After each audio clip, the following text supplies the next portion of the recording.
Assalamualaikum warahmatullahi wabarakatuh. Saya Syekh Habrin. Terima kasih banyak kerana anda berada di channel YouTube saya dan terima kasih banyak jika anda telah tekan butang subscribe. Kalau belum tekan butang berkenaan, tekan butang itu sekarang. Jika ada video yang bermanfaat, insya-Allah akan ada di feed YouTube anda. Baru-baru ni jadi isu berkaitan tentang bangkai kutu yang ada atas kepala itu dianggap sebagai najis dan menyebabkan solat tidak sah. Jom kita tengok video berkenaan sama-sama. Video daripada Ustaz Muaizah.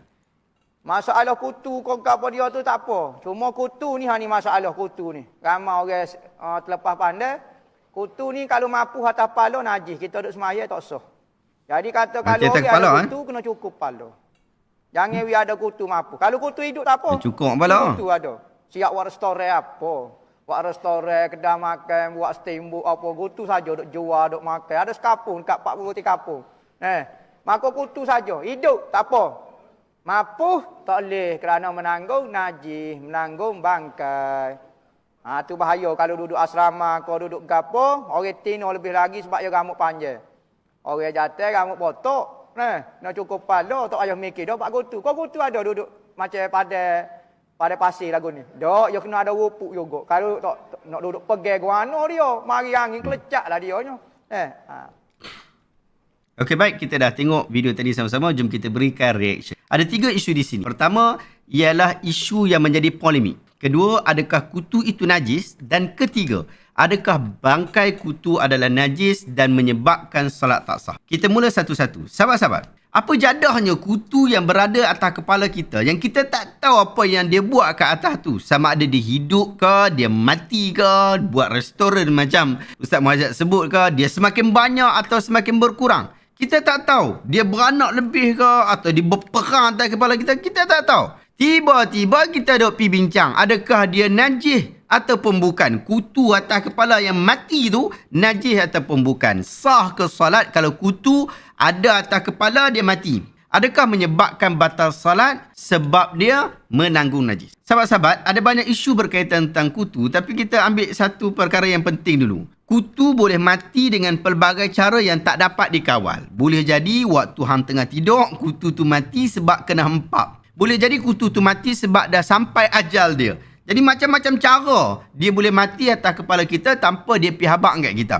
Walaupun Persatuan Kutu-Kutu dah buat pengumuman rasmi, kita masih tak tahu tentang keadaan kutu yang mati atas kepala, melainkan ia jatuh atas tangan atau badan kita, atau waktu kita sikat rambut tu kita nampak jasad kutu yang telah mati. Itulah keadaan yang kita semua kena fikirkan dan menjadi kegusaran ramai orang awam. Sehingga apabila jadi isu ni, ramai orang pelik dan keliru. Apa jadahnya diangkat isu kutu atas kepala? Lain cerita jika kita cari kutu, lepas tu kita picit atas kepala orang. Lepas tu kita biarkan dia mati dekat situ, itu cerita lain. Selain isu pengotok, orang yang buat kerja ni ada pilihan untuk buang atau dia tak buang. Dia pilih tak buang, dia pergi biarkan atas kepala dia sendiri. Maka hukum dia tak sama dengan situasi yang tidak ada pilihan. Bab ada pilihan dan tak ada pilihan ini sangat penting dalam isu hukum. Kerana hukum dia terbina atas gambaran. Minum arak sebab tak tahu dia arak tak menyebabkan anda kena sebat. Curi duit masjid sebab anda sangat lapar tak menyebabkan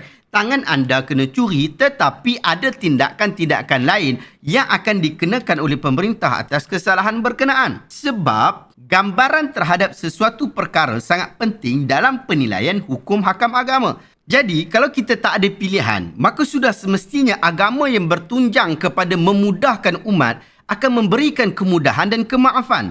Tak boleh dipersulitkan kerana asas itulah agama terbina. Beberapa kaedah dan disiplin ilmu telah disepakati para ulama dalam isu-isu seperti ini. Kaedah utamanya ialah al-masyaqqatu tajlibu taysir. Kesusahan akan membawa kepada kemudahan. Allah SWT sebut dalam Al-Quran, yuridullahu bikumul yusr wala yuridu bikumul usr. Allah menghendaki kamu beroleh kemudahan dan tidak menghendaki kamu menanggung kesukaran. Surah Al-Baqarah ayat 185.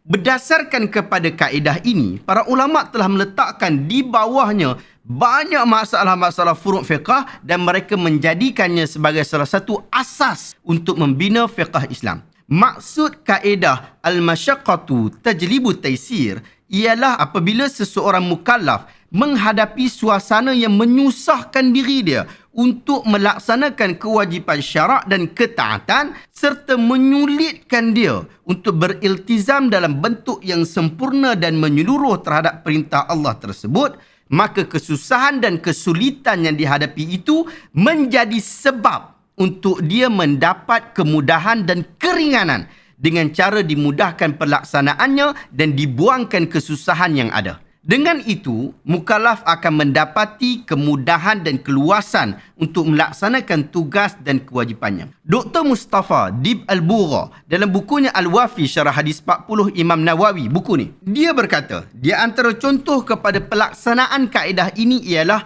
memaafkan sebahagian daripada najis yang amat sukar dielakkan seperti darah kudis, bisul dan debu di jalanan yang biasanya mempunyai najis. Membersihkan najis-najis ini akan meletakkan mukallaf dalam kesusahan dan boleh jadi akan menyusahkannya untuk melakukan banyak amal ibadat. Oleh itu, najis-najis ini dimaafkan sebagai meringankan dan memudahkan. Anda boleh rujuk dalam buku Al-Wafi Syarah Hadis 40 yang saya dan tim sudah terjemahkan. Jadi sudah sepatutnya agama yang mulia ini tak akan menyusahkan orang Islam ketika menunaikan salat. Kena basuh dulu rambut, kena cukur dulu, kena sikat pakai sikat kutu dulu, kemudian baru salat. Memang Islam tak ajar seperti itu. Ini menyusahkan dan akan memberikan kesukaran. Di samping itu, perlu diketahui bahawa orang yang ada kutu ni adalah orang yang sakit. Kadang-kadang memang sebab dia sendiri.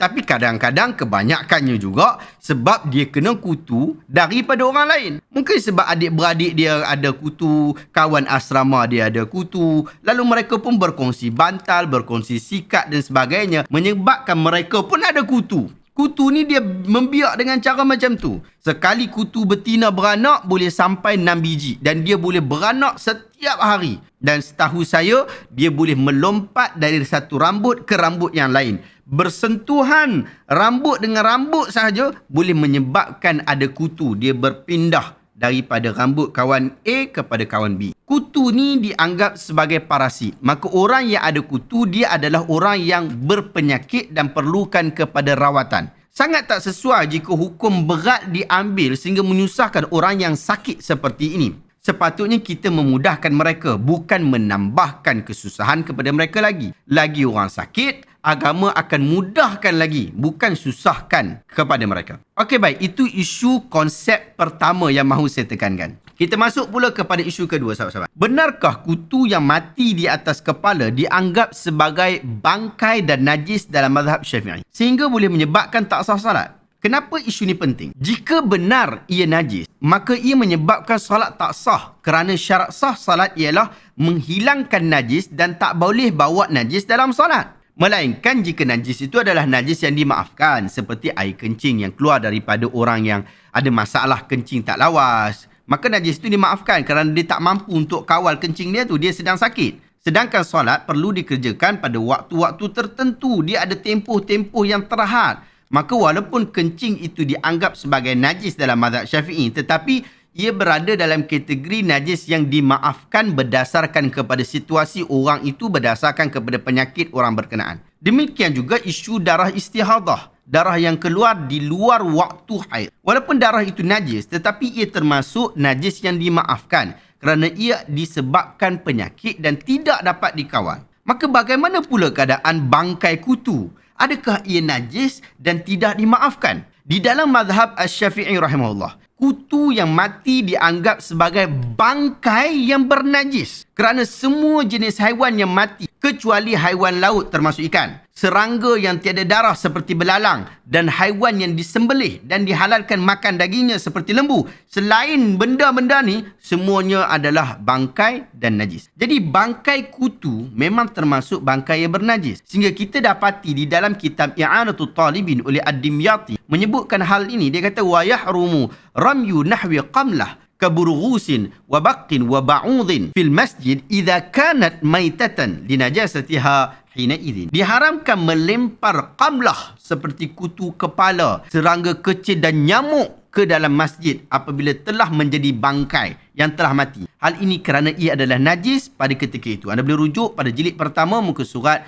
225. Ini menunjukkan kutu yang telah mati adalah najis menurut mazhab Syafi'i. Dan saya bersetuju dengan pendapat ini. Bahkan tiada hujah untuk saya menolak bahawa bangkai kutu adalah najis. Pun begitu, fuqaha Syafi'iyah berbeza pandangan berkaitan adakah ia najis yang dimaafkan ataupun dia adalah najis yang tidak dimaafkan. Jika ia adalah najis yang dimaafkan, maka solat masih sah kalau duduk atas badan kita. Tapi kalau ia tidak dimaafkan, maka solat jadi tak sah. Kalau perasan waktu solat, kena buang dulu. Tak boleh kita biarkan. Jadi sebagai seorang Syafi'iyah, kita perlu mengenal pasti pendapat manakah yang kukuh dalam bab ini. Kerana terdapat dua pandangan dalam mazhab ini yang bertentangan pula tu. Sahabat-sahabat, pertimbangan najis dimaafkan mestilah melalui syarat umumul balwa. Dan pada penelitian saya, bangkai kutu telah menepati kedua-dua syarat umumul balwa. Iaitu, pertama, wujud kesukaran menghilangkannya kerana kita telah tahu kutu tu hidup atau mati atas kepala kita. Kita tak tahu. Yang kedua, ia berlaku kepada umum umat Islam tanpa kita dapat memilih untuk menghindarinya secara keseluruhan. Jadi, konsep inilah yang dipakai bagi mengatakan darah nyamuk, nanah yang ada pada bekas luka dan debu-debu hasil pembakaran najis serta organ dalaman bagi ikan kecil tidak dianggap bernajis kerana kesukaran mengelakkannya dan kuantitinya yang sedikit. Hukum hanya akan berubah jika darah atau kotoran itu banyak serta dapat dielakkan. Maka dengan menilai hal berkenaan barulah kita dapat mengambil pendapat. Adakah bangkai kutu di atas kepala adalah najis? Saya mengatakan pendapat yang kuat adalah ia najis. Tetapi, adakah ia najis yang dimaafkan? Ya, ia najis yang dimaafkan berdasarkan hujah yang paling kuat. Tetapi, kena ingat, kena ikat isu ini dengan kesukaran dan kepayahan untuk mengenal pasti. Tapi, kalau bangkai kutu tu dah nampak atas badan atau bangkai dia ada di baju kita, maka tak boleh pakai kaedah umum balwa tadi. Sebab mudah untuk kita menghilangkan. Kalau dia jatuh atas tangan, kita tolak macam tu. Letak jatuh atas baju, kita buang macam tu. Kalau dia duduk atas kepala, memang sangat bertepatan kaedah umum balwa tadi untuk digunakan. Sebab dia menyukarkan untuk kita nak buang ataupun umpama dengannya. Pendapat ini jugalah pendapat tokoh ulama kita di dalam mazhab Asy-Syafi'i. Antaranya dinukilkan dalam Hasyiah Al-Jarhazi di ke atas Al-Manhaj Al-Qawin dan Al-Muqaddimah Al-Hadramiyah, beberapa pandangan yang menyebutkan ia termasuk dalam najis yang dimaafkan. Qala Ibn Khayyat yu'fa an jildiha, dimaafkan berkaitan tentang kulit iaitu bangkai kutu. Tapi menarik sahabat-sahabat, majoriti para ulama Syafi'iyah yang bincang berkaitan tentang isu kutu ni, mereka tak bincang pasal bangkai kutu atas kepala. Mereka hanya bincang bangkai kutu yang nampak di baju dan di atas badan saja. Jadi jika di badan, berbaloi kalau kita kata nak ambil pendapat yang kata dia najis. Najis yang tidak dimaafkan. Sebab ada kemampuan untuk menghilangkan. Tetapi kalau di atas kepala, ia menjadi isu yang berbeza. Apatah lagi ada satu lagi hujah yang mengukuhkan pendapat bahawa bangkai kutu di atas kepala adalah najis tetapi tidak merosakkan solat. Kita boleh rujuk dengan kaedah fiqah yang kedua yang telah dinilai sangat penting oleh para ulama kita, iaitu al-yaqin la yuzalu bisyak. Ia keyakinan tidak dihilangkan dengan syak. Apabila anda telah yakin bahawa anda tidak meletakkan kutu yang mati di atas kepala, maka ia kekal sebagai tiada kutu mati di atas kepala itu sehinggalah ia terbukti di atas baju atau atas badan anda.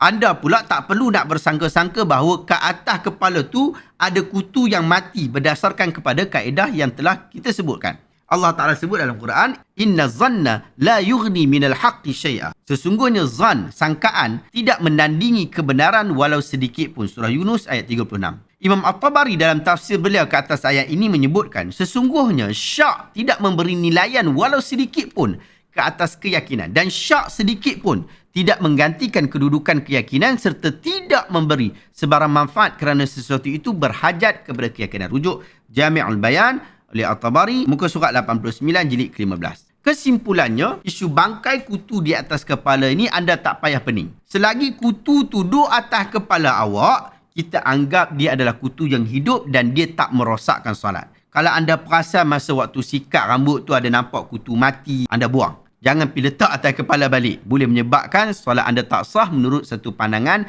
dalam mazhab Syafi'i rahimahullah. Jadi tak payah nak jadi pengotok sangat sampai buat kerja tak berfaedah macam tu sekali ya sahabat-sahabat.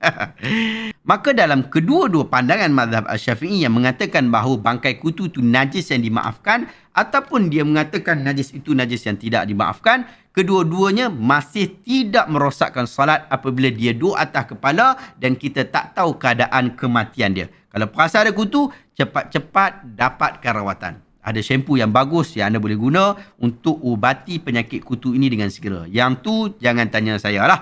Tanya farmasis bahagian berkenaan. Mereka lah ulama' dalam bahagian ni. Kalau tanya ustaz juga, tu yang sikit-sikit sampai suruh botakkan kepala. Padahal itu jalan terakhir untuk hilangkan kutu. Wallahu ta'ala alam. Adakah anda dapat sesuatu ilmu yang bermanfaat pada hari ini? Jika anda rasa video hari ini bermanfaat, tekan butang share. Semoga orang lain juga mendapat manfaat yang sama. Terima kasih banyak. Assalamualaikum warahmatullahi wabarakatuh.